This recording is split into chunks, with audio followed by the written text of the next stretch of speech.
दोस्तों, आज आपको मैं एक कहानी सुनाता हूँ एक अखबार बेचने वाले का। न्यूज़पेपर हॉकर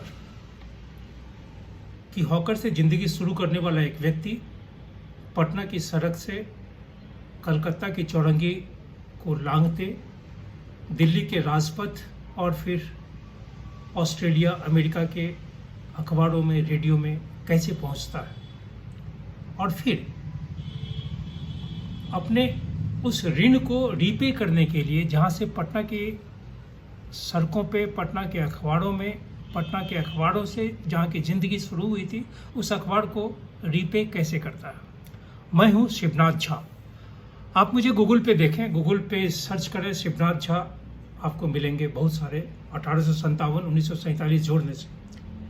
क्योंकि शिवनाथ झा को या मुझे जो एक पहचान मिली वो पहचान सन 1857 और 1947 के बीच जो शहीद हुए, जो क्रांतिकारी गुमनाम हो गए, उनके वंशजों को ढूंढने के क्रम में मैं विगत 1.5 दशक से अधिक समय से जो कार्य कर रहा हूँ वो मुझे एक पहचान दिया। भारत के लोगों में हमारे जो युवक वर्ग हैं जो इस दिशा में काम भी कर रहे हैं, उन लोगों ने भी इस कार्य को सहारा। देश विदेश के अखबारों ने इसके बारे में लिखा। जिस अखबार को कभी बेचते थे उस अखबार के पन्नों पर अपने बारे में अपने तस्वीरों के साथ कहानी पढ़ा, बहुत अच्छा लगा। मैं हूँ शिवनाथ झा, पेशे से पत्रकार। मैं किसी जमींदार, किसी धनाढ़, किसी राजा महाराजे का ना तो बेटा हूं और न ही वंशज। मैं एक ऐसे व्यक्ति का पुत्र हूं जो महज संस्कृत में आचार्य थे और उस विषय की, संस्कृत विषय की भारत में आज की तारीख में भी अगर देखें तो शायद पूछ नहीं है। संस्कृत में अगर सड़क पे लोग चलते समय या बातचीत के दौरान संस्कृत जैसे ही बोलेंगे कि मैं संस्कृत जानता हूँ तो लोग हंस देंगे, क्योंकि आज अंग्रेजी का ज़माना है और इंग्लिश फिंग्लिश जो अंग्रेजी, शुद्ध अंग्रेजी भी नहीं है, शुद्ध हिंदी भी नहीं है, लेकिन जो भी है, मैं उनका बेटा हूँ। बहुत गरीब परिवार से आता हूँ। माँ बिल्कुल अनपढ़ थी,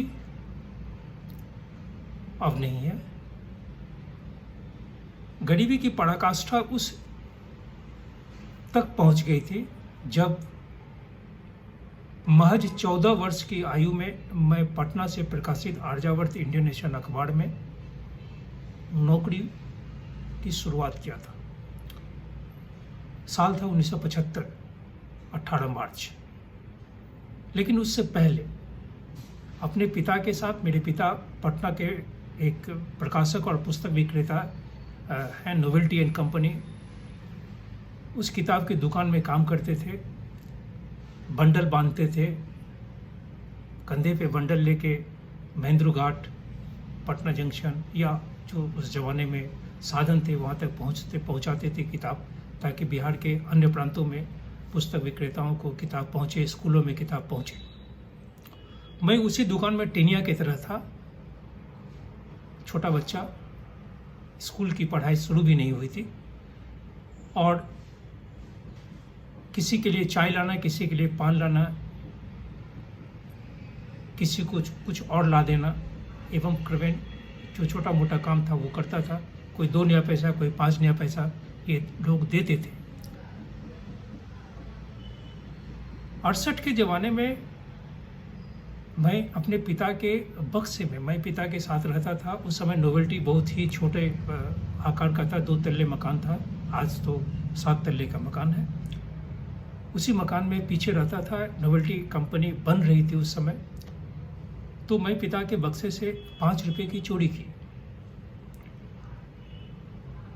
क्योंकि मुझे पढ़ने की चाहत थी। उससे पहले मेरा पटना के खजांची रोड में राममोहन राय सेमिनरी स्कूल है, आज भी है, उसी स्कूल में दाखिला हुआ था। परंतु 3 महीना फीस नहीं देने के कारण मेरा नाम वहाँ से कट गया। बाबूजी ये बात जानते भी थे, लेकिन गरीबी नाभि के अंदर तक इतनी दूर तक पहुंची हुई थी कि बाबूजी भी असहाय थे। बाबूजी की तनख्वाह 45 रुपया था उस ज़माने में। तो नाम कटने के बाद कुछ महीने मैं पढ़ाई नहीं कर सका। एक दिन मैं बाबूजी के बक्से से 5 रुपये की चोरी की, और मेरे पास ये छोटे मोटे काम करने के कारण 40 नए पैसे और थे। इस 5 रुपये 40 पैसे को लेकर मैं पटना के गांधी मैदान के पास जो बस अड्डा है, उस बस अड्डे पे पहुंचा। साल था 1968, 1968। उस जमाने में पटना से 5 अखबार निकलते थे: Indian Nation, Aryavarta, Searchlight, Pradeep और जनशक्ति। उस समय अखबार की सबसे अधिक कीमत थी 15 नया पैसा इंडियन नेशन की, 12 नया पैसा, फिर 10 नया पैसा, फिर 8 नया पैसा, फिर 6 नया पैसा। मैं अखबार खरीदा और बस स्टैंड में ही, जो सुबह सुबह पटना के लिए, रांची के लिए, हजारीबाग के लिए, दरभंगा के लिए या बिहार के अन्य जिलों के लिए जो बसें जाती थी सुबह सुबह, उस बसों में जाने वाले यात्रियों के हाथ बेचा। 4.5 घंटे के बाद उसी बस स्टैंड के प्रवेश द्वार के दाहिने तरफ एक चाय की दुकान हुआ करती थी। उस चाय की दुकान में चाय लेकर मैं पीना शुरू किया और सारे पैसे को मैं जोड़ने लगा। मेरे पास 9 रुपया 60 पैसे था।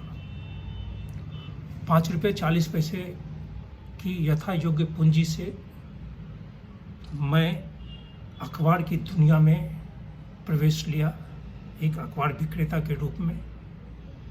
मेरे पास 9 रुपये 60 पैसे हुए। मुझे अपने जीवन का गणित, भूगोल, इतिहास, भविष्य, वर्तमान सारा चीज़ वो 9 रुपये 60 पैसा निर्धारित कर दिया। मैं प्रण ले लिया कि मैं अखबार में ही रहूँगा और अखबार से ही अपनी ज़िंदगी बनाऊँगा, अपने माँ बाप, भाई बहन सबों को संभालूँगा। बाबूजी अकेले नहीं कर सकते थे। घर आने के बाद दूसरे दिन बाबूजी अपने बक्से को, पैसे को गिनने लगे। उस ज़माने में जो पैसे रखते थे ताकि घर जाने के बाद जब गांव जाएंगे तो माँ को देने के लिए, उससे 5 रुपया कम था। बाबूजी हमसे पूछे कि तुम पैसा लिए हो? मैं ना कह दिया। बाबूजी जानते थे हर एक संतान का जो पिता होता है वो ब्रह्मांड होता है। माँ तो प्रकृति होती ही है, पिता ब्रह्मांड होता है। और मेरी मूर्खता किस सीमा को पार कर गई थी कि मैं यह नहीं समझ सका कि मेरे पिता यह बात जानते हैं कि मैं उनका पैसा चोरी किया हूँ। फिर भी वो हमारे मुख से सुनना चाहते होंगे। एक बार 2 बार पूछे, मैं एक बार जब ना कह दिया तो लगातार ना करते चला गया। फिर वो मुझे अपने पास लाए और मुझे बहुत मार मारे। मैं नहीं कह सकता हूँ कि मुझे कितनी मार लगी, लेकिन पिता की वह मार मुझे मेरे जीवन का एक मानचित्र बना दिया। पटना की सड़क से एक रेखा, एक बिंदु बाबूजी वहाँ पे डाल दिए, जहाँ से देश विदेश तक वो रेखाएं मेरे जीवन के लिए, मेरे भाग्य के लिए खींचती गई। फिर 1968 में ही मैं पटना के टी.के. घोष एकेडमी स्कूल में प्रवेश लिया। इस स्कूल में डॉक्टर राजेंद्र प्रसाद, डॉक्टर सच्चिदानंद सिन्हा, पश्चिम बंगाल के प्रथम मुख्यमंत्री, सब यहीं से पढ़ाई किए थे। पढ़ाई करते गए, स्कूल में एडमिशन लेने के बाद स्कूल के जो भी शिक्षक थे, रामनरेश झा, जुगल बाबू, दीनानाथ जी, ये सभी लोग चाहते थे कि मैं स्कूल में पढ़ाई करते किसी तरह 10वीं कक्षा पास कर जाऊं और स्कूल में ही मुझे नौकरी मिल जाए, ताकि घर के लिए मैं सहयोगी के रूप में खड़ा हूं। लेकिन प्रारब्ध और विधाता कुछ और चाहता था। 1975 18 मार्च जब मैं सिर्फ 10वीं कक्षा पास किया था, बीएन कॉलेज में एडमिशन लेने की बात थी। बीएन कॉलेज के प्रिंसिपल उस समय थे एस.के. बोस साहब। मैं उन्हें अखबार देता था, इसलिए मुझे प्रवेश लेने में तनिक भी दिक्कत नहीं हुई। फिर स्कूल में प्रवेश लेने के बाद 68 से लेके 75 तक मैं अखबार बेचता था, और जब 75 में नौकरी लगी तब अखबार बेचने की बात समाप्त हुई। पटना विश्वविद्यालय के शायद ही कोई व्यक्ति, शायद ही कोई शिक्षक या उस समय हॉस्टल में रहने वाले बहुत अधिक विद्यार्थी थे जो हमसे अखबार लेते थे। Mintu hostel, Jackson hostel, Faraday hostel, GDS hostel, इस तरह के तमाम हॉस्टल में मैं अखबार देता था। पटना के गांधी मैदान से लेके पटना लॉ कॉलेज से आगे रानीघाट तक मैं अखबार देता था। 1975 में इंडियन नेशन आर्यावर्त अखबार में नौकरी लगी, पत्रकारिता के सबसे निचले पायदान पे, और वो था कॉपी होल्डर। कंप्यूटर का ज़माना नहीं था, तो जो कंपोज होता था लाइनों मोनो से, उसको प्रूफ उठाने के बाद में एक आदमी कॉपी लेके पढ़ता था और दूसरा आदमी प्रूफ रीडिंग करके उसमें उसका जो शुद्धिकरण है वो करते थे। मैं कॉपी होल्डर था।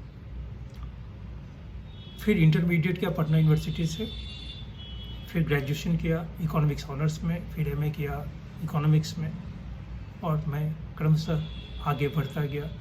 प्रूफ रीडर बना, फिर अनुवादक बना, फिर सब एडिटर बना, फिर रिपोर्टर बना। 10वीं कक्षा पास करने के बाद नौकरी मिलना किसी समाचार पत्र में, इसके लिए एक आदमी को मैं आज भी धन्यवाद दूंगा,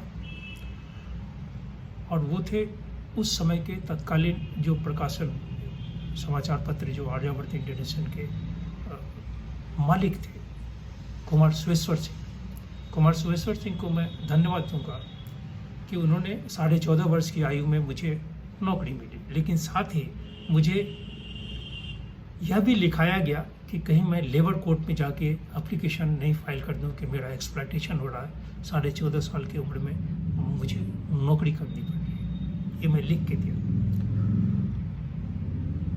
भूख तेज हो रही थी, पढ़ने की भी थी और आगे बढ़ने की भी। अखबार बेचने के क्रम में जब अखबार में किसी न्यूज़ के साथ किसी आदमी का नाम, रिपोर्टर का नाम देखता था तो लगता था यह बहुत बड़ा आदमी होगा, बहुत विद्वान आदमी होगा। एक प्रेरणा, एक मन में उनके प्रति एक बहुत ही स्नेह, बहुत ही श्रद्धा रहा। 88 तक स्थिति बहुत सामान्य थी, लेकिन 88 के शुरुआती दिनों में ही अखबार की स्थिति गड़बड़ होने लगी। अखबार बंदी के कगार पे जाने लगा, तनख्वाह मिलना बंद होने लगा, बैकलॉग में जाने लगा। लेकिन भूख तो चारों वक्त लगेगी, सुबह शाम दोपहर रात खाना तो चाहिए। उधारी कोई कुछ दिन के लिए देगा, उससे वो भी एक व्यवसाय है, उधारी हर एक व्यक्ति नहीं देगा। तो फिर मैं 88 में अखबार इंडियन नेशन आर्यावर्त छोड़ के धनबाद की ओर उन्मुख किया। धनबाद में वहाँ न्यू रिपब्लिक अखबार एक आया था, और न्यू रिपब्लिक अखबार के लिए मैं 2 व्यक्ति को धन्यवाद दूंगा यहाँ पे। एक उत्तम सेन गुप्ता, जिनका ये अखबार था रांची में, और दूसरा दिवंगत अशोक ठाकुर, जिन्हें हम लोग अशोक भाई बोलते थे, जिनके कारण मुझे धन्यवाद उन्होंने भेजा कि तुम जाओ, क्योंकि वो जानते थे कि मेरी या हमारे घर की जो आर्थिक स्थिति वो कितनी बेहतर है। और मैं धनबाद पहुंच गया। न्यू रिपब्लिक अखबार में कुछ दिन काम किया, परंतु समय कुछ रेखाएं अपने तरह से खींच रही थी। धनबाद से मैं पहुंच गया कलकत्ता, आनंद बाजार पत्रिका समूह में।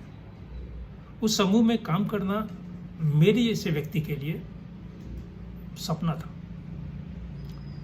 आनंद बाजार ग्रुप में आज भी लोग अगर काम करने की बात सोचते हैं तो वो एक सपना दिखता है। टेलीग्राफ अखबार में काम करना एक सपना होता है, आज भी है। बाजार में टेलीग्राफ अपना नाम रखे हुए है, उस जमाने में भी था। फिर टेलीग्राफ अखबार में नौकरी किया। फिर टेलीग्राफ के बाद में संडे, उस समय एक कॉरेस्पॉन्डेंट हुआ करते थे, वो छोड़ दिए, खाली हो गया। तो फिर लोगों ने काम करने के लिए लोग ढूंढ रहे थे, तो मेरा नाम रिकमेंड किए वीर सांघवी साहब के पास। वीर सांघवी उस समय संडे के एडिटर थे। अकबर साहब उस समय इलेक्शन में आ गए थे। वीर सांघवी ने मुझे मौका दिया और मैं संडे अखबार में जुड़ गया, संडे पत्रिका में। 92 में मेरे पिताजी का देहांत हो गया, जून के महीने में। हम सबों की इच्छा हुई कि माँ के साथ हम सभी लखनऊ में रहे, क्योंकि लखनऊ में बड़े भाई रहते थे। लेकिन फिर समय, ईश्वर और प्रारब्ध ये कुछ अलग लाइन खींच रहा था। वीर साहब बोले कि लखनऊ नहीं, आप दिल्ली जाइए, और मैं पहुंच गया दिल्ली 92। उसी दफ्तर में पहुंचा, उसी फ्लोर पे पहुंचा, INS बिल्डिंग में, जहां आर्यावर्त इंडियन अखबार का दफ्तर हुआ करता था। और आर्यावर्त इंडियन अखबार के लिए मुझे चुना गया था। मैं परीक्षा दे के उत्तीर्ण किया था, स्पेशल कॉरेस्पॉन्डेंट दिल्ली के लिए। लेकिन मुझे बोलना चाहिए या नहीं बोलना चाहिए वीडियो पे मैं नहीं जानता हूं, लेकिन मैं बोलूंगा। मिथिलांचल में या मैथिल भाषाभाषी लोग, खास करके जो उस जमाने में इंडियन आर्यावर्त में काम करते थे, और मैं मानता हूं कि शायद उन्हीं लोगों के कारण, जो पैरासाइट थे, वो लोग सिर्फ जी हुजूरी करते थे। सही है गलत है ये नहीं, साहब ने कह दिया तो सही है, साहब ने बोल दिया तो सही है। मेरा टांग खींच लिया। मुझे ये बोला गया कि अपना चेहरा देखते हैं, अपना मुंह देखते हैं आप कि दिल्ली जाएंगे। तो मैं उनसे कहा कि भाई दिल्ली जाने के लिए तो मुंह देखने की ज़रूरत है नहीं, ये तो कोई ज़रूरी नहीं कि मैं अमिताभ बच्चन की तरह दिखूं या धर्मेंद्र की तरह दिखूं या अनिल कपूर की तरह दिखूं तो ही दिल्ली जा सकता हूँ। दिल्ली तो श्रमिक भी जाता है, और आज जब दिल्ली देखते हैं तो सारे मिथिलांचल के जितने श्रमिक हैं वो दिल्ली में ही बैठे नौकरी करते हैं, क्योंकि प्रदेश में उपार्जन करने के लिए, नौकरी के लिए कोई साधन नहीं है। बहरहाल मैं दिल्ली आ गया। मेरे साथ, मेरे पीछे कुछ नहीं था, मैं था। मेरे पीछे मेरी विधवा माँ थी, मेरा छोटा भाई था, और मेरी मेहनत थी। बस यही यथा योग्य पूंजी हमारे साथ। संडे में 2 कहानी किया, जो 2 कहानी मुझे रफ़ी मार्ग से बहादुर शाह जफर मार्ग में ले आया। इंडियन एक्सप्रेस पहुंच गया, इंडियन एक्सप्रेस। फिर यहाँ यह भी कहूँगा कि इंडियन एक्सप्रेस अखबार में आज की तारीख में किसी भी पत्रकार को काम करने के लिए सौभाग्य मिलना उसकी किस्मत की बात होती है। अब आज जो माहौल है उस माहौल में मैं नहीं कर सकता हूँ, लेकिन मैं जिस माहौल में काम किया या आज भी वो सब व्यक्ति लोग इंडियन एक्सप्रेस में हैं जिनके साथ मैं काम किया, जिनसे काम सीखा, दिल्ली में मुझे इंडियन एक्सप्रेस ने पहचान दी। जो मित्र इस वीडियो को सुनेंगे, जो मुझे एक्सप्रेस से जानते हैं, वो इस बात को सराहेंगे कि एक्सप्रेस में मुझे कैसे पहचान मिली थी, मैं कितना मेहनत किया था, क्योंकि इसके अलावा मेरे पास कुछ था नहीं। बहरहाल एक्सप्रेस में काम करता रह गया। 2000 के आसपास, 2000 में जिस दिन भूकंप आया था भूज, उसके आसपास मुझे अहमदाबाद ट्रांसफ़र करने की बात हुई।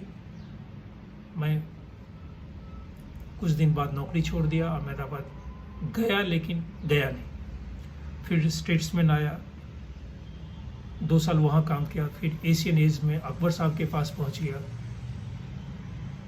1.5 साल वहाँ भी काम किया। फिर सहारा टाइम लॉन्च हो रहा था, फिर वहाँ चला गया स्पेशल कॉरेस्पॉन्डेंट बन के। सहारा टाइम के बाद में फिर आ गया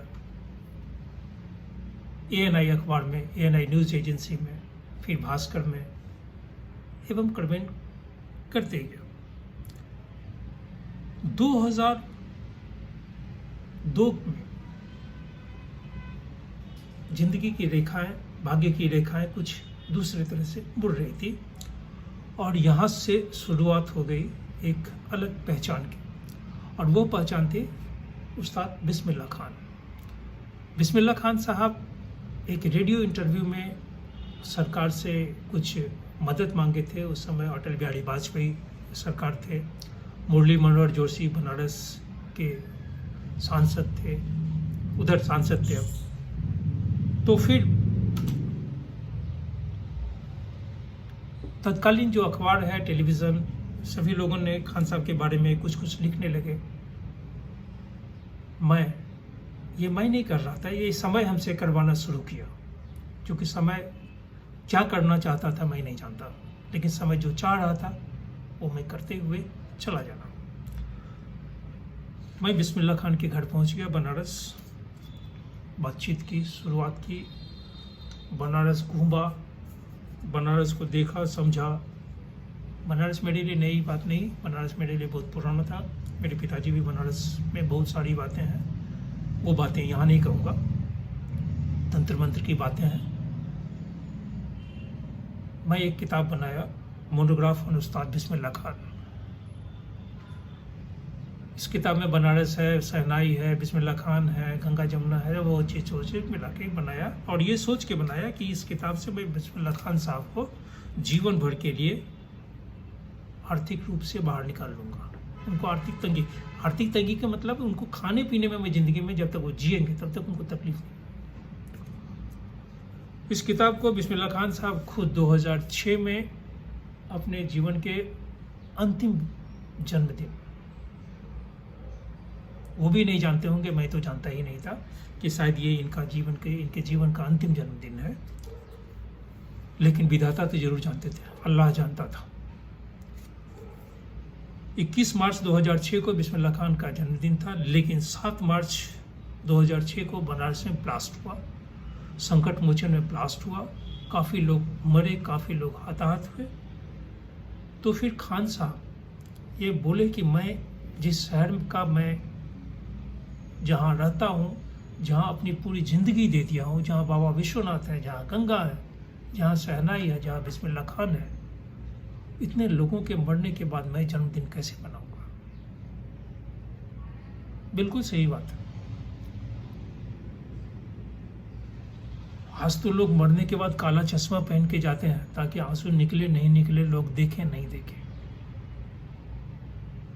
जहाँ मुखाग्नि दिया जाता है, जहाँ लोगों को पार्थिव शरीर को जलाया जाता है, वहाँ लोग काला चश्मा पहन के जाते हैं, सज धज के जाते हैं, और जैसे ही मुखाग्नि हुई उसके बाद घड़ी देखने लगते हैं, क्योंकि अब जाना है बाहर, निकलना है वहाँ से। बहुत सारी बातें हैं। इस किताब को बिस्मिल्लाह खान साहब ने अपने जन्मदिन पे लॉन्च किया। मैं बनारस में काफ़ी किताब बांटा, सैकड़ों किताब बांटा, सैकड़ों ने 300-350 किताब बांटा। इस किताब को छपने में एयरटेल के जो मित्तल साहब है, सुनील मित्तल साहब ने बहुत मदद किया था। अब ये अलग बात है कि आज की तारीख में एयरटेल में या भारतीय कंपनी में काम करने वाले जो कर्मी हैं, उनकी सोच बहुत ही ज़्यादा व्यावसायिक हो, उन्हें मानवता या मानवीयता के बारे में ज्ञान नहीं हो, क्योंकि जो उसके बाद लगातार काम किया हो उसके बारे में अनंत बार चिट्ठी लिखने के बाद भी लोग या तो आगे नहीं पहुंचा पाते हैं या फिर उसे तवज्जो नहीं देते हैं।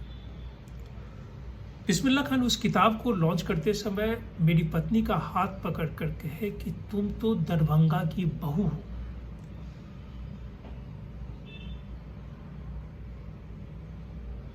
मेरी बहुत इच्छा है कि मैं दरभंगा में राजा साहब के पोखर में नहाऊं, उसी तरह जैसे मैं बच्चा में नहाता था। उस दीवार पे बैठ के फिर मैं शहनाई बजाऊं, आम के जो पेड़ टेढ़े उसके उस पे बैठ के शहनाई बजाऊं, अपने बचपन को याद करो, राजा साहब को अपना उद्गार प्रकट करो। राजा से मतलब महाराजा कामेश्वर सिंह या उनके पहले की जो फैमिली, उनके बाद के जो फैमिली है, खास करके कुमार सुरेश्वर सिंह तक, या महाराजा की जो पत्नियां, उन तमाम लोगों को जिनका बिस्मिल्लाह खान के साथ स्नेह था, प्रेम था, बॉन्डिंग था। उन्होंने एक बात और कहा कि मैं इंडिया गेट पे मरने से पहले, इंडिया गेट पे तुम मुझे इंडिया गेट पे बचवाओ, मैं वहाँ पे बचाऊंगा। मैं वहाँ पे जो शहीदों का नाम लिखा है उन तमाम शहीदों को मैं शहनाई से आमंत्रित करूंगा, फिर शहनाई से विसर्जित करूंगा। बिस्मिल्लाह खान ये नहीं जानते थे कि इंडिया गेट पे जिन लोगों का नाम लिखा है उसमें भारतीय स्वाधीनता आंदोलन से संबंधित कोई नहीं है, कोई क्रांतिकारी नहीं है, कोई शहीद, लेकिन चूंकि भारतीय है, अफगान वॉर में मरे, फर्स्ट वर्ल्ड वॉर, सेकेंड, ये एक दूसरा पहलू था। गृह मंत्रालय से मुझे परमिशन मिला था 15 जुलाई को लिए, फिर जुलाई में नहीं हो सका, बीमार हो गए थे, फिर मैं 9 अगस्त के लिए किया, फिर परमिशन मिला था। लेकिन उससे पहले जो सबसे बड़ी बात हो गई वो ये, फिर मिथिला की बात बता रहा हूँ, मिथिला के लोगों के बारे में बता रहा हूँ। जैसे ही बिस्मिल्लाह खान बोले कि मैं दरभंगा में महाराजा साहब के पोखर में नहाना चाहता हूँ, आम के पेड़ पे बैठ के शहनाई बजाना चाहता हूँ, शहनाई से उन्हें आमंत्रित करना चाहता हूँ, अपनी संवेदना व्यक्त करना चाहता हूँ, बस क्या था, दरभंगा के लोग कुदुक गए। मिथिला के लोग कुदुकने में ज़्यादा है तेज, हमू आवे छी, करेंगे कुछ नहीं, लेकिन टांग खींचने में। मिथिला विश्वविद्यालय के वरिष्ठ अधिकारी साहब, रजिस्ट्रार वगैरह वगैरह कौन कौन थे मुझे नहीं मालूम, मैं जानने की चेष्टा भी नहीं किया। प्रोफेसर सब लेके एक पूरा टीम पहुंच गया। विश्वविद्यालय का खर्च करना है, विश्वविद्यालय के पैसे को लेके पहुंच गए बनारस, बिस्मिल्लाह खान को आमंत्रण देने के लिए कि आपने कहा है कि आपकी इच्छा है कि आप बजाएंगे वहाँ पे, पोखर में नहाएंगे, आप चलिए। बिस्मिल्लाह खान साहब बोले कि आप मुझे ले चलना चाहते हैं तो आप मुझे द्रव्य दीजिए। वहाँ से लोग हतप्रत कि आप तो इच्छा जाहिर किए थे। तो बिस्मिल्लाह खान बोले, भाई जो इच्छा मैं जाहिर किया था वो जाहिर किया था अपने उस बहू के सामने, वो जो बच्चा शिवनाथ झा आया था उसकी पत्नी के सामने, जिसने किताब लिखा है उसके सामने। आप कहाँ से आ गए? ले जाना तो उसको है, आप कहाँ से आ गए? अगर आप ले जाना चाहते हैं तो आप पैसा दीजिए। अब यहाँ पर जब साहब लोग जो आए थे, मिथिलांचल के बड़े बड़े अधिकारी लोग, बनारस भ्रमण किए, विश्वनाथ मंदिर में जल डाले, गंगा में डुबकी लगाए, जो किए उनकी मर्जी, विश्वविद्यालय का पैसा खर्च हुआ, उसकी बात मुझे कोई मतलब नहीं। लेकिन जब वो वापस गए हैं दरभंगा तो वहाँ के अखबारों में ये छाप दिया कि बिस्मिल्लाह खान को जब आमंत्रण करने के लिए गया तो वो पैसा मांग लिया। भाई साहब, इंटरप्रिटेशन बहुत गलत होता है। सांस रोक के बोलने में और लगातार बोलने में भाव भंगिमा सब बदल जाता है। तो आपने तो सब चीज़ को बदल दिया, इसलिए मैं बात ख़त्म हो गई। लेकिन यहीं पे से मैं शुरू हो गया मेरा एक दूसरा प्रयास, क्योंकि बिस्मिल्लाह खान साहब शहीद के बारे में बात किए थे, आज़ादी के बारे में। तो मैं 2006 से लेके भारतीय स्वाधीनता संग्राम 1857 और 1947 के बीच जो क्रांतिकारी गुमनाम हो गए, जो फांसी पे लटके, जो जेल में यातनाओं को सहते सहते मर गए, अंतिम सांस लिए, जो गोली के शिकार हुए, लेकिन आज लोग नहीं जानते उन्हें, उनके वंशजों को ढूंढना शुरू किया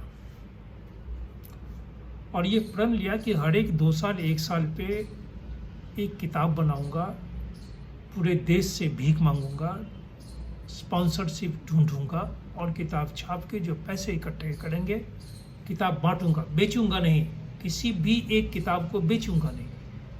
क्योंकि सन 47 के बाद से लेके आज की तारीख तक भारत में क्रांतिकारी और शहीद सिर्फ राजनीतिक बाजार में बिकते आए हैं। शब्द बहुत कठोर है जो मैं बोला हूँ या बोल रहा हूँ कि राजनीतिक बाजार में, सामाजिक बाजार में सिर्फ बिकते आए हैं।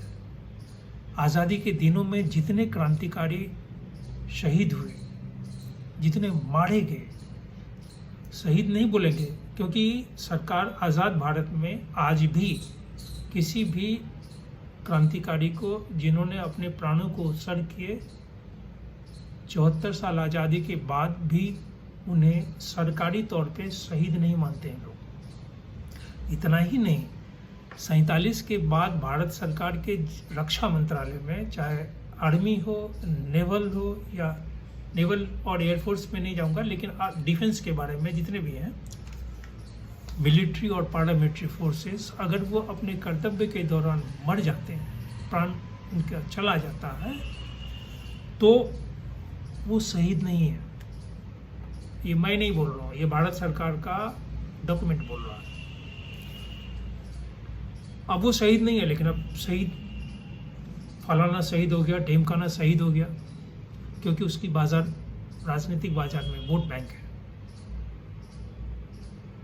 तो मैं इन शहीदों के वंशजों को, इन क्रांतिकारियों के जो गुमनाम हो गए, इनके वंशजों को ढूंढने लगा और हर एक 1 साल 2 साल पे एक किताब के माध्यम से उसे रिहैबिलिटेट करने की कोशिश किया। अकेले मैं और मेरी पत्नी और मेरा बेटा, 3 आदमी। इस चीज़ को न केवल भारत, मैं दिल्ली में रहता हूँ इसलिए भारत को लेता हूँ, न केवल भारत बल्कि विश्व के मानचित्र पे जितने भी लोग हैं, अखंड भारत की बात अगर करें तो अखंड भारत के लोगों ने इसे सराहा। चाहे बांग्लादेश हो, बर्मा हो, पाकिस्तान हो, बहुत लोगों ने इसे सराहा। अपने अपने तरह से अपने अपने देश के अखबारों में, टीवी में, रेडियो में इस चीज़ को उन्होंने उजागर किया। इंटरनेट का ज़माना होने के कारण, सारी चीज़ इंटरनेट पे उपलब्ध होने के कारण लोगों ने संपर्क बनाने की चेष्टा हुई, लोग आते गए। अभी तक 45 वंशजों को, 75 वंशजों को ढूंढा हूँ। सोचा था कि इन तमाम 75 वंशजों को मिला के आज़ादी का जो 75वां वर्षगांठ हम लोग मनाएंगे अगले साल, उसमें ब्लड लाइन्स किताब के माध्यम से मैं उसे डेडिकेट करूं राष्ट्र को। अभी तक 6 परिवार, बहादुर शाह जफर, बिस्मिल्लाह खान साहब से शुरुआत, फिर बहादुर शाह जफर के फैमिली के लिए, फिर तात्या टोपे, राम प्रसाद बिस्मिल और उधम सिंह। एक और है जिनका नाम मैं उजागर नहीं करूँगा, एक विधवा है। तो 6 किताब के माध्यम से मैं इसे किया। इसी आंदोलन में जिस विधवा के बारे में मैं आपको बताया हूँ, विधवा वो तीसरी पीढ़ी की विधवा है, उन पे मैं एक India's abandoned mothers, widows of Varanasi and Vrindavan, इस किताब से किए। एक एप्लीकेशन फाइल, एक पिटिशन फाइल हुआ था सुप्रीम कोर्ट में। उस सुप्रीम कोर्ट के पिटिशन में ये कहा गया था कि वृंदावन में जो विधवाएं हैं, विधवाश्रम में मर जाती हैं, उन्हें टुकड़े टुकड़े में काट के बोरे में बंद करके यमुना में फेंक दिया जाता है, क्योंकि उसके पास पैसे नहीं होते हैं। और जो संस्था इसको चलाती है, सरकारी संस्था, उस सरकारी संस्था में पैसे आते हैं नहीं आते हैं, फिर इस चीज़ का मैं कोई कंट्रोवर्सी में नहीं जाऊँगा, मुझे जानकारी भी नहीं है और मैं जानने की चेष्टा भी नहीं किया। लेकिन सुप्रीम कोर्ट में नालसा के माध्यम से सुलभ इंटरनेशनल के जो संस्थापक हैं बिंदेश्वर पाठक को बोला गया कि क्या आप इन विधवाओं को जीवन के अंतिम दिन में खाना खिलाएंगे, उनकी देख रेख करेंगे। कौन व्यक्ति होगा जो एक विधवा को खाना नहीं खिलाएगा? लेकिन भारत में नहीं है। भारत में अगर इस तरह की भी बात होगी तो यहाँ भी दुकानदारी चालू हो जाएगी सरकारी कोर्स को लेकर। लेकिन पाठक साहब ने इस पे काम किए, बहुत सारी विधवाओं को अडॉप्ट किए, उनको हर एक माह दवाएं, दारू, खाना पीना, रहना, स्वास्थ्य, सभी क्षेत्रों में उन्होंने उसे सहर्ष स्वीकार कर लिया और सभी के पुत्र बन गए।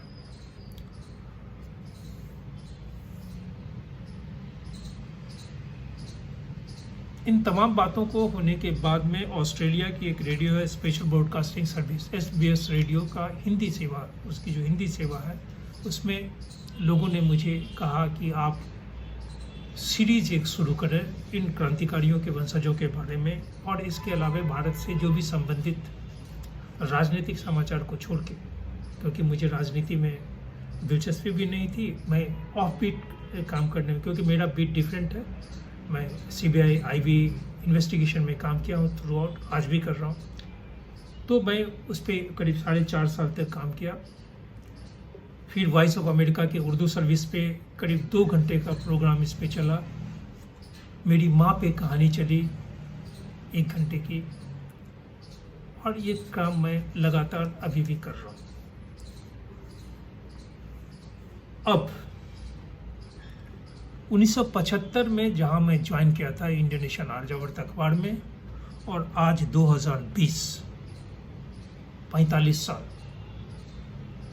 मैं उस अखबार को भूल नहीं पाया। वैसे उस अखबार में हज़ारों हज़ार लोग काम करते थे, लाखों लोगों के परिवार चलते थे, परंतु किन्हें याद है, कौन भूल गए, मुझे नहीं मालूम। लेकिन मैं नहीं भूल पाया। मुद्दत बाद जब पिछले विगत दिनों में पटना गया था, तो मैं उस जगह को ढूंढने की कोशिश कर रहा था जहाँ हमारा दफ्तर था। उस जगह को ढूंढने की कोशिश कर रहे थे जहाँ हम साइकिल लगाते थे। उस जगह को ढूंढने की कोशिश कर रहे थे जहाँ एक टेबल होता था जिसे बैठ के प्रूफ रीडिंग या नौकरी करते थे। नामो निशान मिट गया। वहाँ जो साइन बोर्ड, जो बहुत बड़ा भवन देखा, उसमें जो नाम लिखा हुआ था, उसमें अल्फ़ाबेट्स गिरे हुए थे।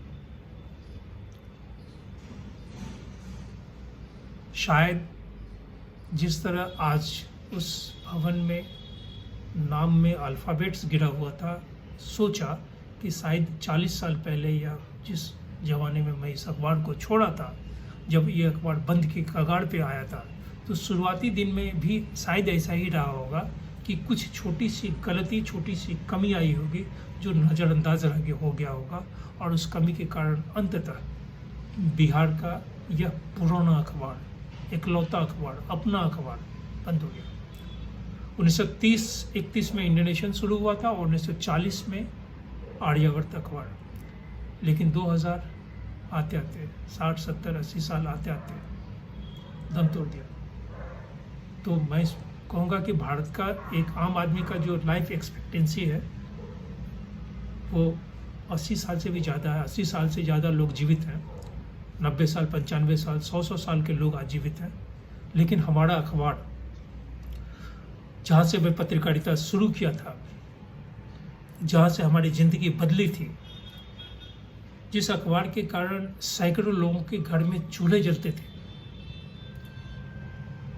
जिस अखबार के कारण सैकड़ों लड़कियां जो काम करने वाले कामगार थे उनके लड़कियों की शादी होती थी, सभी लोग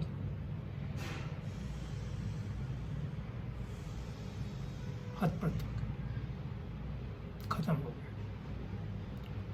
अखबार बंद हो गया। लेकिन कोई पूछने वाला है नहीं है, मैं फिर यहाँ नहीं जाऊँगा, लोग बहुत सारे लोग हैं।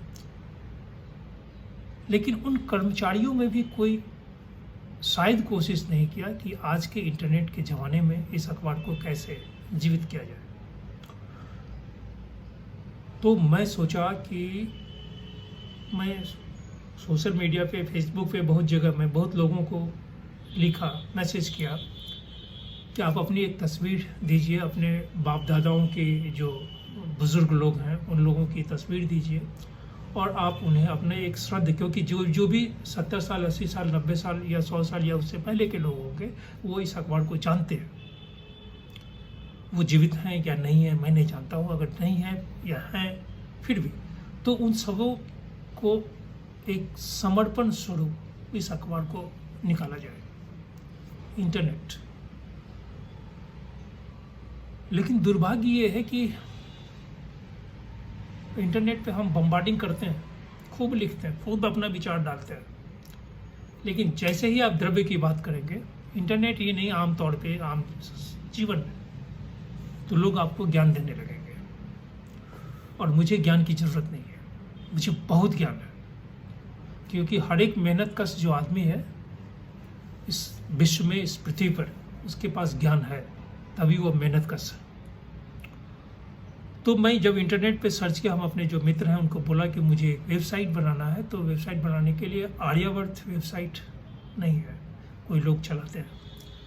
इंडियन नेशन नाम के वेबसाइट का एक कोई कंपनी दिल्ली में, साउथ दिल्ली के किसी एक आदमी ने मीडिया या कुछ नाम से उसका रजिस्ट्रेशन कराए हुए हैं, इसलिए मैं नहीं ले सकता हूँ। इंडियन नेशन से और भी कुछ इंटरनेट पे है, नहीं ले सकता हूँ। आर्यावर्त इंटरनेट पे है, आर्यावर्त बैंक भी है, और एवं क्रमेण आर्यावर्त भी नहीं हो सकता। तो मैं सोचा, अरे भाई मैं तो दोनों अखबार में काम करता हूँ, आर्यावर्त, इंडियन नेशन, अलग कहाँ है कोई? ये तो महाराजा का है, आर्यावर्त, इंडियन नेशन। आर्यावर्त अकेला नहीं, इंडियन नेशन अकेला नहीं, आपको अकेले लेना आप अकेले ले जाइए, मुझे कोई मतलब नहीं है। लेकिन मैं जिस अखबार में काम किया वो आर्यावर्त, इंडियन नेशन था, और आर्यावर्त, इंडियन नेशन को बिहार का एक एक आदमी जानता है।